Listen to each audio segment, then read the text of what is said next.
Welcome to Mojo TV bulletin ముందుగా headlines. TMC game over, Bengal మార్పునే ఎంచుకుందన్న మోదీ వ్యాఖ్య.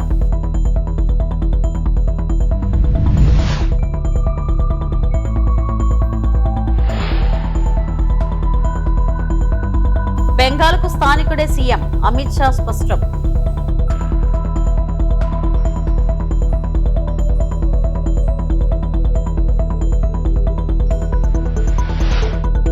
జగన్పై సంధ్యారాణి ఘాటు విమర్శలు.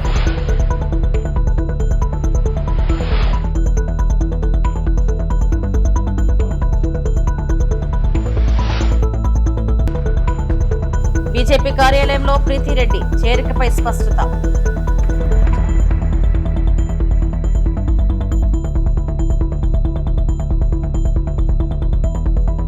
సచిన్ కు జన్మదిన శుభాకాంక్షల వెల్లువ, అభిమానులతో కలిసి సెలబ్రేషన్.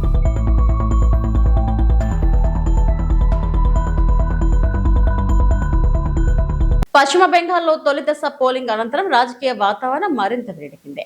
డమ్డమ్లో జరిగిన భారీ ప్రజాసభలో ప్రధానమంత్రి నరేంద్ర మోడీ పాల్గొన్నారు. ఈ సందర్భంగా ఆయన మాట్లాడుతూ రాష్ట్రంలో మార్పు కోసం ప్రజల్లో స్పష్టమైన సంకేతాలు కనిపిస్తున్నాయని తెలిపారు. తొలి దశ ఓటింగ్ తర్వాత ప్రజాభిప్రాయం బీజేపీకి అనుకూలంగా మారిందని, ఇది తుది ఫలితాల్లో స్పష్టంగా ప్రతిఫలాలు ఇస్తుందని ధీమా వ్యక్తం చేశారు. తృణమూల్ కాంగ్రెస్ ప్రభుత్వంపై తీవ్ర విమర్శలు గుప్పించిన ప్రధాని పాలనలో వైఫల్యాలు, అవినీతి కారణంగా ప్రజలు విసిగిపోయారని ఆరోపించారు. రాష్ట్ర అభివృద్ధి కోసం మార్పు అవసరమని ఆయన పిలుపునిచ్చారు. ఇక ముందున్న దశల్లో కూడా ఇదే ఉత్సాహంతో ఓటింగ్ లో పాల్గొని మార్పునకు మద్దతు ఇవ్వాలని ప్రజలను కోరారు. साथियों, मैं सबसे पहले बंगाल के लोगों को और तमिलनाडु के लोगों को बहुत बहुत बधाई देता हूं. खास करके मैं आज बंगाल की बात करूंगा. लंबे समय से बंगाल में परिवर्तन की जो लहर दिख रही थी, कल पहले चरण के मतदान ने उस पर मोहर लगा दी है. कल बीजेपी के पक्ष में जो समर्थन दिखा है, उसने बीजेपी की विजय का शंखनाद कर दिया है. जिस बंगाल में टीएमसी ने लोकतंत्र के मंदिर को कुचल दिया था, अपनी तानाशाही से लोकतंत्र के मंदिर को खंडित कर दिया था, उस बंगाल में पहले चरण में जनता ने लोकतंत्र के मंदिर का पुनर्निर्माण कर दिया है. अब दूसरे चरण में आपको इस लोकतंत्र के मंदिर पर विजय ध्वज फहराना है.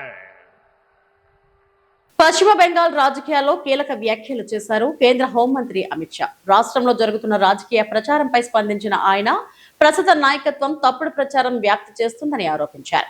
వచ్చే ముఖ్యమంత్రి బెంగాలీ వ్యక్తే ఉంటారని, రాష్ట్రానికి చెందిన వారే నాయకత్వం వహిస్తారని స్పష్టం చేశారు. అంతేకాకుండా భారతీయ జనతా పార్టీకి కట్టుబడి పనిచేసే స్థానిక నేతనే ముఖ్యమంత్రిగా చూస్తామని పేర్కొన్నారు. ప్రస్తుతం రాష్ట్రంలో నాయకత్వం, స్థానికత, పాలన వంటి అంశాలు ప్రధాన చర్చగా మారిన నేపథ్యంలో అమిత్ షా వ్యాఖ్యలు ప్రాధాన్యం సంతరించుకున్నాయి. స్థానిక నాయకత్వంతో పాటు అభివృద్ధి స్థిరత్వం, మెరుగైన పాలన లక్ష్యంగా ముందుకు వెళ్తామని ఆయన సందేశం ఇచ్చారు. बंगाल की मुख्यमंत्री जी अफवाह फैला रही हैं कि बंगाल में अगर भाजपा का शासन आया तो बाहरी लोग शासन करेंगे. मैं दीदी को बताना चाहता हूं, दीदी बंगाल का अगला मुख्यमंत्री बंगाल में ही जन्म लेने वाला, बंगाली मीडियम में पढ़ा लिखा और बंगाली बोलने वाला होगा. इतना ही है कि आपका भतीजा नहीं होगा, वो भारतीय जनता पार्टी का कार्यकर्ता होगा. अगली सरकार बंगाल के ही भारतीय जनता पार्टी के कार्यकर्ता ने बनानी है। ఉత్తరాంధ్ర అభివృద్ధిని చూసి ఓర్వలేక వైకాపా నేతలు అబద్ధపు ప్రచారాలు చేస్తున్నారని మంత్రి సంధ్యారాణి మండిపడ్డారు. కబ్జాలు, అవినీతి దందాలతో విశాఖను సర్వనాశనం చేసిన వారు ఇప్పుడు ముసలి కన్నీరు కారుస్తున్నారని విమర్శించారు. అమ్మ అమరావతి ఆంధ్రప్రదేశ్ అంటే ఇష్టం లేని జగన్ ను ప్రజలు పట్టించుకోవాల్సిన పని లేదన్నారు. జగన్ రాజకీయం చేయాలనుకుంటే ముందు ఇంటిని చక్కబెట్టుకోవాలని హితవు పలికారు. ఉత్తరాంధ్ర అని వైజాగ్ ని కబ్జా చేసి వైజాగ్ లో ఎవరిని బ్రతకనివ్వకుండా వాళ్ళ ఆస్తులు లాక్కొని ఓ పక్క స్టీల్ ప్లాంట్ క్లోజ్ చేయించారు, ఇంకో పక్క గుడ్డు మంత్రి గారు ఉండేవాళ్ళు. ఆయన ఏం మాట్లాడతారో ఆయనకే తెలియదు. అలా చేసి ఋషికొండను బోడుకొండ చేసేసి అన్ని అక్కడ ఉన్నటువంటి వ్యాపారాలు వ్యవహారాలన్నీ కూడా సర్వనాశనం చేసేసిన మీరు ఈ రోజు ఉత్తరాంధ్ర గురించి, ఉత్తరాంధ్ర మంత్రి గురించి, ఉత్తరాంధ్ర అభివృద్ధి గురించి, మంచి చెడ్ల గురించి మీరు మాట్లాడుతున్నారంటే సిగ్గుగా అనిపించట్లేదు మీకు? ఈ రోజు ఉత్తరాంధ్ర అంటే మీకు మేము వచ్చి స్టీల్ ప్లాంట్ ఓపెన్ చేసాం. ఈరోజు మేము వచ్చిన తర్వాత ఈరోజు గూగుల్ సంస్థ అంటే ఏమనుకుంటున్నారు అసలు మీరు?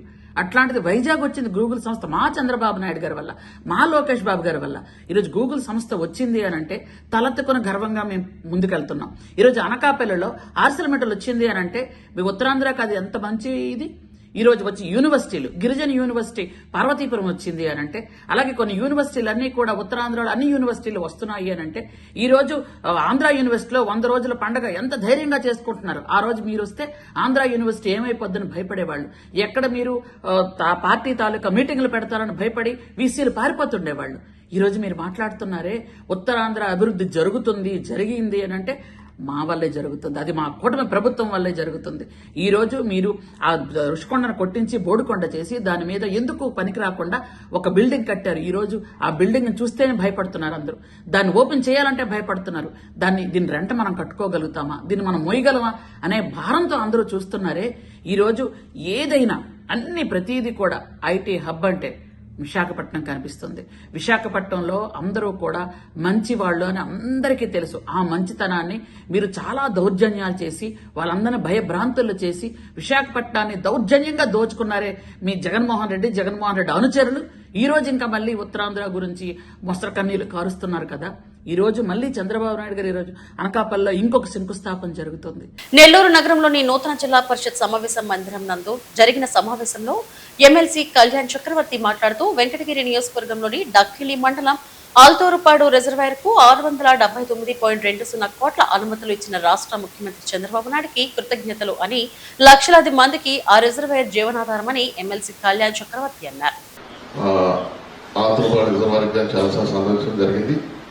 ముఖ్యంగా ముఖ్యమంత్రి గారికి, ఆనం రామనారాయణ గారికి, ఇరిగేషన్ శాఖ మంత్రి గారికి ముందుగా వెంకటగిరి నియోజకవర్గ ప్రజలందరి తరఫున ధన్యవాదాలు తెలియజేసుకుంటున్నాను. ఎందుకంటే 8 సంవత్సరాల నిరీక్షణ తర్వాత ఈరోజు 679 కోట్ల రూపాయలు అడ్మినిస్ట్రేషన్ శాంక్షన్ ఇచ్చి ఈరోజు వెంకటగిరి నియోజకవర్గమే కాదు, అలాగే తిరుమల తిరుపతికి సంబంధించి 4 టీఎంసీల నీళ్ళకి వాళ్ళు అందించేదానికి ముఖ్యంగా ఈ ప్రాజెక్ట్ పూర్తయితే 90,464 ఎకరాల సాగునీరు, 223 గ్రామాలకు తాగునీరు లభిస్తుంది. కాబట్టి మరోసారి ముఖ్యమంత్రి గారికి, అలాగే రామనారాయణ రెడ్డి గారికి, ఇరిగేషన్ శాఖ మంత్రులకు ధన్యవాదాలు తెలియజేస్తున్నాను సార్. బ్యారేజీ నీటి అవసరాలకి మా గౌరవ శాసనసభ్యులు ఇద్దరు 2 టీఎంసీలు నీరు అడిగారు. అది సమంజసమే. అయితే గత సమావేశాల్లో కూడా మేము 2.5 టీఎంసీలు అడిగితే 1.76 టీఎంసీలు ఇవ్వడం జరిగింది. అయితే మాకు తాగునీటి అవసరాల కోసం 0.75 టీఎంసీ, అలాగే స్వర్ణముఖి నది కింద ఉన్న 48 చెరువులు, 30,121 ఎకరాల వ్యవసాయానికి గాను ఇంకొక 150 టీఎంసీలు 1.50 టీఎంసీ అవసరం సార్. కాబట్టి 2 టీఎంసీలకి కొంచెం ఎక్కువగా 2.5 టీఎంసీలు ఇవ్వాలని మంత్రి గారిని ఈ సమావేశంతో. టీడీపీ నేతలు అత్యంత దారుణంగా జుబుక్సాకరంగా మాట్లాడుతున్నారని వైఎస్ఆర్సీపీ ప్రధాన కార్యదర్శి సతీష్ రెడ్డి అన్నారు. వేంపల్లిలో ఆయన మీడియా సమావేశం నిర్వహించారు. కూటమి ప్రభుత్వం తప్పుడు విధానాలు, అజెండాలతో ప్రజలను తప్పుతో పట్టిస్తున్నారని తెలిపారు. పెద్ద దస్తగిరి కుమారుడి ఫిర్యాదును కూడా పట్టించుకోకుండా ఈనాడు వీచ కథనాలు రాస్తుందని ఆరోపించారు. ఎల్లో పత్రికలు ఎక్కడికి పోతున్నాయి, ఏం రాస్తున్నాయని ప్రశ్నించారు. చంద్రబాబు ఆపదలో ఉన్నప్పుడల్లా ఈనాడు, ఆంధ్రజ్యోతి నీచపురాతులు రాస్తాయన్నారు. వైఎస్ఆర్సీపీ వైఎస్ జగన్ కు లింకులు పెడుతూ తప్పుడు కథనాలు అల్లుతున్నారని మండిపడ్డారు. ఆంధ్రజ్యోతి అంటే చంద్రబాబు, ఆంధ్రజ్యోతి అంటే టీడీపీ అని అందరికీ తెలుసన్నారు. తప్పుడు కథనాల ద్వారా కాకుండా దమ్ముంటే వైఎస్ జగన్ మీద డైరెక్ట్ గా యుద్ధం చేయగలవా చంద్రబాబు అని ప్రశ్నించారు. చంద్రబాబు పొలిటికల్ గేమ్ కోసం దిగజారి రాజకీయాలు చేస్తున్నాడని మండిపడ్డారు. అసలు ఎక్కడికి పోతాండ్రు ఈ పత్రికలు? అసలు ఏమి చేయాలనుకున్నారు, ఏమి చూపించాలనుకుంటున్నారు నాకు అర్థమే కావడంలే. మీ వార్తాపత్రికలు ఉండేది ఈ దేశంలో, ఈ రాష్ట్రంలో ఏ రకంగా ప్రజలకు మేలు జరుగుతున్నాయి, ఏ ఏ వాతావరణం ఉండాలో చెప్పేదానికి పత్రికలు ఉంటే, మీ పత్రికల్లో ప్రధానంగా ఏ రకంగా లింకప్ చేసి వైఎస్ఆర్ కాంగ్రెస్ పార్టీకి అప్రతిష్ట పాలు చేయాలా, ఏ సంబంధం లేది ఏదో ఒక తోకను పట్టుకొని జగన్మోహన్ రెడ్డికి అంటగట్టాలనేటువంటి ప్రయత్నాలు తప్పితే ఇంకేమైనా ఉన్నాయా అని అడుగుతున్నా. నిన్న అనకాపల్లికి పోయినాడు ముఖ్యమంత్రి చంద్రబాబు నాయుడు గారు.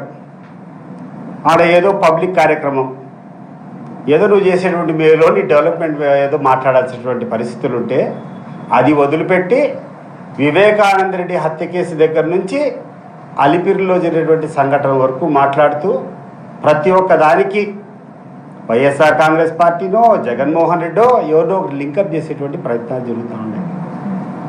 సార్ చంద్రబాబు నాయుడు గారు ఎందుకు ఇంత అరాచకానికి పాల్పడుతాడో? అరాచకం కాదా ఇది? 76 సంవత్సరాలు, ఇటీవల నిన్నో మనలో చూసిన పేపర్లో 76 సంవత్సరాలు పూర్తయినాయి మీకు. ఎవరం శాశ్వతం కాదు, ఏదో ఒక రోజు పోవాల్సిందే.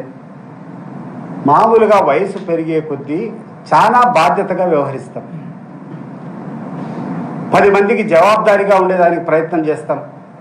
వయస్సు మీరిపోయే కొద్దీ మనం ఈ లోకాన్ని విడిచిపెడతాము. పోయినప్పటికీ ఇక్కడటువంటి పాపాలన్నింటి కూడా ప్రక్షాళన చేసుకొని వీలైనంత కాడికి ఏదైనా పొరపాట్లో తప్పు చేస్తే దాన్ని ప్రాయశ్చిత్తం చేసుకుంటూ రామకృష్ణ అని చెప్పుకొని వీలైన కాడికి సన్మార్గంలో మా ప్రయాణం చేసేదానికి ఎవరైనా ప్రయత్నం చేస్తాం. పార్వతీపురం మన్యం జిల్లా రాజకీయాల్లో మరోసారి వేడి రాజుకుంది. మాజీ ఉప ముఖ్యమంత్రి పాముల పుష్పశ్రీవాణి, కుట్టిమి మంత్రులు సంధ్యారాణి మరియు సవితపై తీవ్ర స్థాయిలో విమర్శలు గుర్తించారు. మీడియా సమావేశంలో మాట్లాడిన ఆమె జగన్మోహన్ రెడ్డిపై మంత్రులు చేస్తున్న వ్యాఖ్యలను తీవ్రంగా ఖండించారు. కూటమి ప్రభుత్వం అవినీతి అక్రమాలపై ప్రశ్నిస్తే డైవర్షన్ పాలిటిక్స్ కు తెరలేపుతున్నారని ఆరోపించారు. అమరావతి పేరుతో జరుగుతున్న దోపిడీపై ప్రశ్నిస్తే రాష్ట్రాన్ని అప్పుల ఊబిలోకి నెట్టారని అడిగితే అసలు విషయాలను పక్కన పెట్టి వ్యక్తిగత విమర్శలకు దిగుతున్నారని ఆమె మండిపడ్డారు.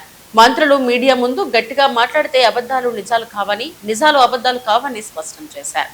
జగన్మోహన్ రెడ్డిపై చేస్తున్న ఆరోపణలు అన్ని రాజకీయ డైవర్షన్ కోసమేనని విమర్శించారు. ఇచ్చిన హామీలపై ప్రశ్నిస్తే అసలు విషయాలకు బదులుగా వ్యక్తిగత దూషణలకే పరిమితం అవుతున్నారని ఆమె అన్నారు.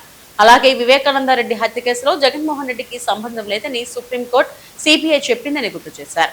మంత్రి సంధ్యారాణి నియోజకవర్గంలో గిరిజన ఉద్యోగుల తొలగింపులు, కేజీబీవీ సిబ్బంది వ్యవహారం, విద్యారంగంలో అన్యాయాలపై కూడా పుష్పశ్రీవాణి ప్రశ్నలు సంధించారు. ఏకలవ్య పాఠశాలలో శిక్షణ పేరుతో కోట్ల రూపాయల అవినీతి జరిగిందని ఆరోపించారు. ఐ విల్ లెర్నింగ్ సొల్యూషన్ సంస్థ వ్యవహారంపై కూడా సందేహాలు వ్యక్తం చేశారు. ప్రభుత్వ నిర్లక్ష్యంతో గిరిజన విద్యార్థులు మృతి చెందిన ఘటనలపై కూడా మంత్రి స్పందించలేదని విమర్శించారు. రాజకీయ కక్ష సాధింపులతో అధికారాన్ని వినియోగిస్తున్నారని, ఒకరికి ఒకరులు మరొకరికి మరో రూలు అనుసరిస్తున్నారని ఆరోపించారు. సో ఇదంతా కేవలం డైవర్షన్ కోసం మాత్రమే. ఈ ఆరోపణలు తల్లి చెల్లి గొడ్డలి ఇవన్నీ ఆరోపణలు వీళ్ళకేం కొత్త కాదు. ఇవేం కొత్త ఆరోపణలు కూడా కాదు, ఇవేం కొత్త అబద్ధాలు కూడా కాదు. ఎలక్షన్ ముందు మాట్లాడారు, ఎలక్షన్ ప్రచారంలో మాట్లాడారు, మేము అధికారంలో ఉన్నప్పుడు మాట్లాడారు, జగన్మోహన్ రెడ్డి గారు ముఖ్యమంత్రిగా ఉన్నప్పుడు మాట్లాడారు, ఈ రోజు కూడా మాట్లాడుతున్నారు. మ్యాటర్ ఒకటే, అబద్ధాలు ఒకటే, ఆరోపణలు ఒకటే. అన్నిటికీ కొత్త డ్రెస్ తగిలిస్తారనమాట, తగిలించి ప్రజల ముందు పెడతారు. అంటే మీరు ఎన్ని అబద్ధాలు మాట్లాడినా, ఎన్ని అవాకులు చవాకులు మాట్లాడినా, ఎంత తప్పుడు ఆరోపణలు చేసినా, అంటే ప్రజలు పిచ్చోళ్ళు అనుకుంటున్నారా? మీరు ఏది చెప్తే అది నమ్ముతారు ప్రజలను అనుకుంటున్నారా? ఈరోజు ఎలక్షన్ ముందు మీరు ఇచ్చినటువంటి హామీలు ఏమైనాయి? 2 సంవత్సరాలు అయింది మీరు అధికారంలోకి వచ్చి. ఈ 2 సంవత్సరాలు మీరు అధికారంలోకి వచ్చిన తర్వాత ఈరోజు ప్రతిపక్షంగా వైఎస్ఆర్ కాంగ్రెస్ పార్టీ తరఫున మేము ప్రశ్నిస్తే, ఫీజు రీఎంబర్స్మెంట్ ఆగిపోయిందని ప్రశ్నిస్తే తల్లి చెల్లి గొడ్డలి, ఆరోగ్యశ్రీ ఆగిపోయింది మహాప్రభు అని మేము క్వశ్చన్ చేస్తే తల్లి చెల్లి గొడ్డలి, మీరు ఇచ్చినటువంటి హామీలు ఏమయ్యాయి? ఆడబిడ్డ నీదేది అని అంటే తల్లి చెల్లి గొడ్డలి. 20 లక్షల ఉద్యోగాలు ఏమైనాయి అని అంటే తల్లి చెల్లి గొడ్డలి. ఇది తప్ప వేరేది రాదు. ఎందుకు? గతంలో చేశారు కదా ఆరోపణలు, ఎలక్షన్ ముందు చేశారు కదా, ఎలక్షన్ ముందు చెప్పారు కదా ఈ అబద్ధాలు, ఈ ఆరోపణలు. మళ్ళీ ఎందుకు చెప్తున్నారని అంటే కొత్తగా అబద్ధం చెప్పడానికి ఏమీ లేదు, కొత్త ఆరోపణలు ఏమీ లేవు. అందుకే పాత ఆరోపణలకి కొత్త డ్రెస్ వేసి ఈరోజు మీడియా ముందుకు వచ్చి వల్లించేటువంటి పరిస్థితి ఈ ప్రభుత్వంలో కనిపిస్తుంది. వీళ్ళు ఏమంటారంటే తల్లిని చెల్లిని గెంటేశారు, ఆస్తుల కోసం గెంటేశారు అని చెప్పేసి చెప్తున్నారు. తల్లిని చెల్లిని గెంటేశారని చెప్పేసి మీరు అంటున్నారు కదా, అసలు జగన్మోహన్ రెడ్డి గారు వాళ్ళ చెల్లికి ఇచ్చినటువంటి అంత ఆస్తి ఏ సోదరుడైనా ఏ సోదరికైనా ఇచ్చారా? మీరు చెప్పగలరా? మీ దగ్గర కేస్ స్టడీ ఉందా? ఈరోజు ఇదే చంద్రబాబు నాయుడు గారికి చెల్లెలు ఉన్నారు, వాళ్ళకి ఎంత ఆస్తులు ఇచ్చారు? హెరిటేజ్లో ఎంత వాటా ఇచ్చారు? మీరు చెప్పగలరా? మేము సభ్యత సంస్కారం పక్కన పెడితే మీకన్నా ఇదిగా మాట్లాడగలం. మాకు నోర్లు పెద్దవి ఉన్నాయి, మాట్లాడగలం. సభ్యత సంస్కారం ఒక నిమిషం పక్కన పెడితే మేము ఏదైనా మాట్లాడగలం. వివేకానంద రెడ్డి గారి హత్య గురించి మాట్లాడతారు. అసలు వివేకానంద రెడ్డి గారి హత్య గురించి, వివేకానంద రెడ్డి గారి హత్య జగనే చేపించారు, జగన్ గారే చంపించారు, గొడ్డలతో నరికిపించారు, మీ పార్టీకి గొడ్డలు గుర్తని పెట్టుకోండి, మీది గొడ్డల పార్టీ అని మాట్లాడుతున్నారు. స్వయంగా ఈ భారతదేశ అత్యున్నత న్యాయస్థానం సుప్రీంకోర్టులోనే వివేకానంద రెడ్డి గారి హత్యకి జగన్మోహన్ రెడ్డి గారికి సంబంధం లేదు అని సుప్రీంకోర్టు చెప్పింది. ఇటీవల కన్నుమూసిన మాజీ ఆంధ్రప్రదేశ్ ముఖ్యమంత్రి నాదెండ్ల భాస్కర్ రావుకు బీఆర్ఎస్ నేతలు ఘన నివాళులు అర్పించారు. BRS working president KTR, MLA Vivekanand Goud, MLC Sambipur Raju, మాజీ ఎంపీ రావు చంద్రశేఖర్ రెడ్డి తదితరులు ఆయన చిత్రపటానికి పూలమాలలు వేసి తమ సంతాపాన్ని తెలిపారు. అనంతరం ఆంధ్రప్రదేశ్ పౌర సరఫరాల మంత్రి నాదెండ్ల మనోహర్ ని కుటుంబ సభ్యులను పరామర్శించి వారి దుఃఖంలో భాగస్వాములయ్యారు. నాదెండ్ల భాస్కర్ రావు సేవలను గుర్తు చేసుకుంటూ ఆయన ఆత్మకు శాంతి చేకూరాలని ప్రార్థించారు.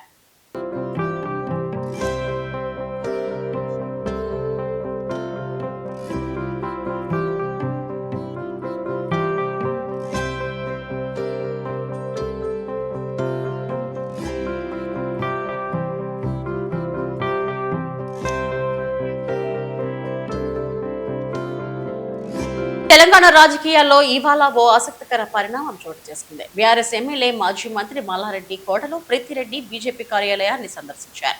ఇది హాట్ చర్చకు దారితీసింది. ప్రీతిరెడ్డి ఇటీవల ప్రధాని నరేంద్ర మోడీపై ప్రశంసలు గుర్తించారు. బీజేపీ పార్టీ విధానాలపై సానుకూలంగా మాట్లాడారు. దీంతో ఆమె బీజేపీ వైపు అడుగేస్తారనే చర్చ మొదలైంది. ఈ ఊహాగానాల నడుమ శుక్రవారం నాడు ప్రీతిరెడ్డి బీజేపీ పార్టీ ఆఫీసుకు వెళ్లి సంస్థాగత ప్రధాన కార్యదర్శి చంద్రశేఖర్ తివారీని కలిశారు. అయితే ఇది మర్యాదపూర్వక భేటీనని చెబుతూ ప్రచారాలకు ప్రీతిరెడ్డి తెరదించారు. మల్లారెడ్డి యూనివర్సిటీలో ఏఐ క్యాంపస్ ఓపెనింగ్ కు ప్రధాని మోడీని ఆహ్వానించాం కాబట్టి ఆ పార్టీ నేతలను ఇప్పుడు కలుస్తున్నాం. బీజేపీనే కాదు అన్ని పార్టీల నేతలను కలిసి ఆహ్వానిస్తున్నాం. ఈ కార్యక్రమం కోసం మొన్న మంత్రి శ్రీధర్ బాబులు కూడా కలిశాం. నేను బీజేపీలో చేరడం లేదు. మల్లారెడ్డి బీఆర్ఎస్ ఎమ్మెల్యే, మాకు బీఆర్ఎస్ అంటే గౌరవం ఉంది. విద్యావేత్తగా అందరితో కలిసి ఉండడంలో తప్పేముంది? దయచేసి ఈ ప్రచారానికి ఇంతటితో ఆపండి అన్నారు ఆమె. మనము డిజిటల్ ఇండియా కోసము మనం ప్లాన్ చేసి మన పిల్లలకి మొత్తం ఏఐ నేర్పిస్తున్నాం కాబట్టి ఇట్లాంటి ఒకే ఒక్క యూనివర్సిటీ మొత్తం భారతదేశంలోనే చాలా తక్కువ. AI in each and every field, టెక్నాలజీనే కాదు, మెడిసిన్లో, డెంటిస్ట్రీలో, అగ్రికల్చర్లో, ఫార్మసీలో, అలైడ్ హెల్త్లో, ప్రతి ఒక్క క్షేత్రంలో మేము ఏఐ పిల్లలకి నేర్పిస్తున్నాం. సో ఇట్లాంటి ఒక డిఫరెంట్ యూనివర్సిటీ ఓన్లీ భారతదేశంలో మన మల్లారెడ్డి యూనివర్సిటీ మాత్రమే. సో దీనికి పిలవడానికి, ఈ ఓపెనింగ్కి పిలవడానికి మేము మోదీ గారి దగ్గరికి వెళ్ళినుండే. అక్కడ వెళ్ళినప్పుడు ఇక్కడ మన స్థానిక బీజేపీ మినిస్టర్ గారు, మన కిషన్ రెడ్డి అన్న గారు, ఇంకా అక్కడికి వెళ్ళి మేము వాళ్ళని ఇన్వైట్ చేసి మనము మన క్యాంపస్కి ఓపెనింగ్కి పిలుస్తున్నాం. సో దానికి ఇక్కడ మా చంద్రశేఖర్ అన్న గారు, ఆయన మన స్టేట్ తెలంగాణ ఇన్ఛార్జ్. సో ఆయనకి మనం కనెక్ట్ కావాలి కదా, ప్రతి ఒక్కరికి మనం కనెక్ట్ కావాలి కదా. ఎందుకంటే మోదీ గారు వస్తున్నారంటే ఇక్కడికి వస్తే ప్రతి ఒక్కరు కూడా మనం అందరం కలిపి, అంటే భారతదేశం ప్రైమ్ మినిస్టర్ అయినా ఆయన మన ప్రధానమంత్రి మన రాష్ట్రానికి వస్తున్నారంటే మన హైదరాబాద్ ఏముంది, మన తెలంగాణ ఏముంది, మన స్టూడెంట్స్, మన ఎడ్యుకేషన్ సిస్టమ్ ఎంత పవర్ఫుల్గా ఉంది, అది మనం చూపించాలి కదా. దీనికి ప్రతి ఒక్కరికి ఇన్విటేషన్ ఇవ్వాలి. నేను ఇక్కడ వచ్చింది ఇన్విటేషన్ ఇవ్వడానికి. దయచేసి అట్లాంటి యాంగిల్ దీనికి తీసుకురాకండి. నేను ఏ పార్టీ కూడా జాయిన్ అవ్వట్లేదు. ఇప్పుడు కూడా మీరు చంద్రశేఖర్ జీ కూడా కలిసి కూడా నేను ఒక్కటే మాట్లాడినాను, మన భారతదేశం కోసం, ఒక నేషనల్ యూనిటీ కోసం, మన ఒక నేషన్ కోసం, మన నేషన్ ప్రైడ్ కోసం మనం పోరాడాలి, ప్యాట్రియాటిజం కోసం పోరాడాలి. మనం first nation first, self last, ఇది గుర్తుపెట్టుకోండి. అవునా, నాకు తెలీదు, నాకు మీరు చెప్తుంటే నేను నేషన్ ఫస్ట్, అది ఎందుకు బీజేపీ అవుతుంది? ప్రతి ఒక్క సిటిజన్ ఇట్లా చెప్పాలండి, ప్రతి ఒక్క సిటిజన్ ఇట్లా చెప్పాలి. It is not about any party, it is about nation first. ఎప్పటికరా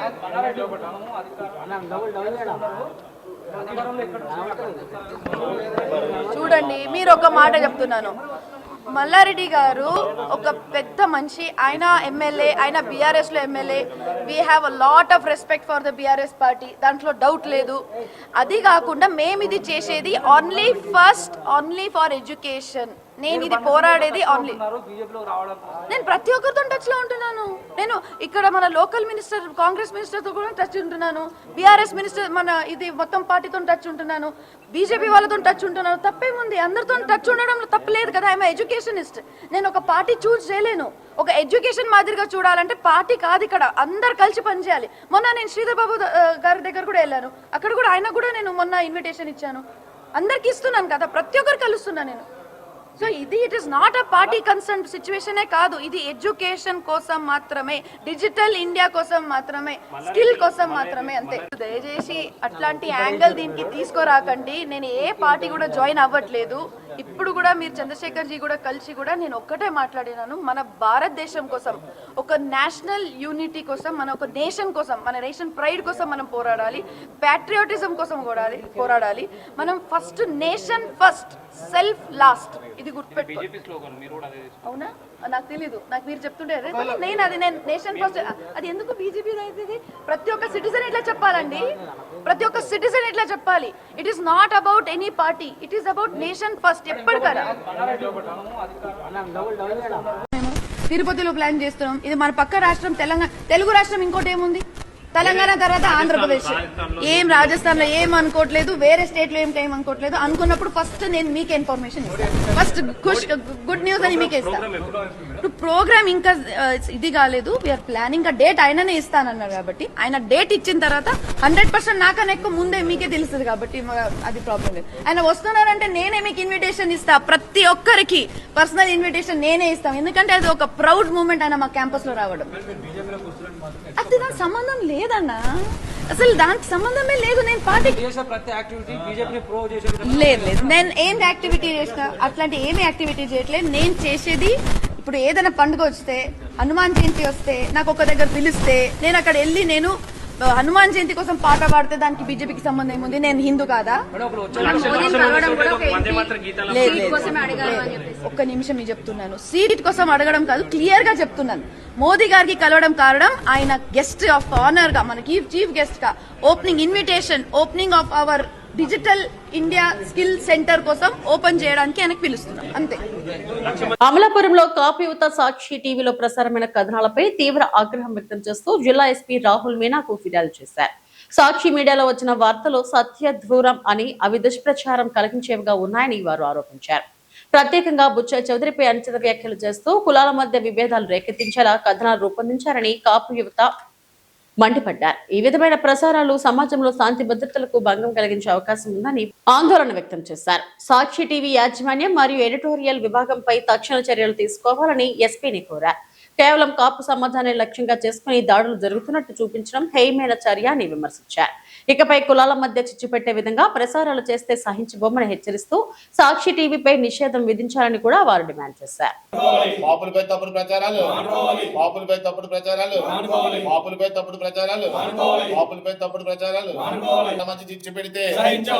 నా పేరు రంకిరెడ్డి సునీల్, ఈ కాపు యువతకు సంబంధించిన నాయకుడిని. ఈ సాక్షి మీడియా చేసి దుష్ప్రచారాలని ఖండించాలని మేము కోరుకుంటున్నాం.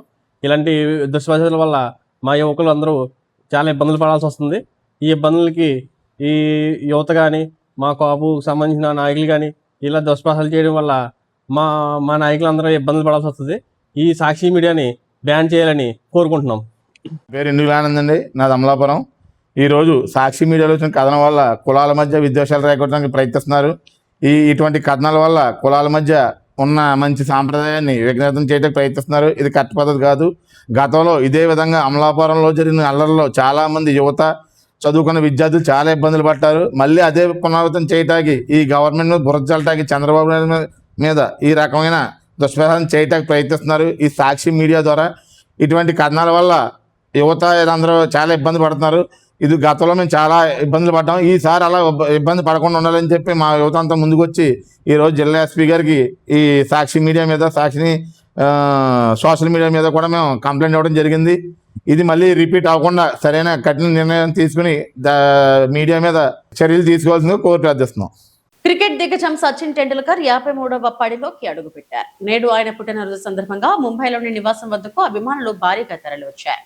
వారితో కలిసి సచిన్ జన్మదిన వేడుకలు చేసుకున్నారు. కేక్ కట్ చేసి అభిమానుల నుంచి బహుమతులు స్వీకరించారు.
ఇవి ఇప్పటివరకు నా బులెటిన్ అప్డేట్స్. నమస్తే.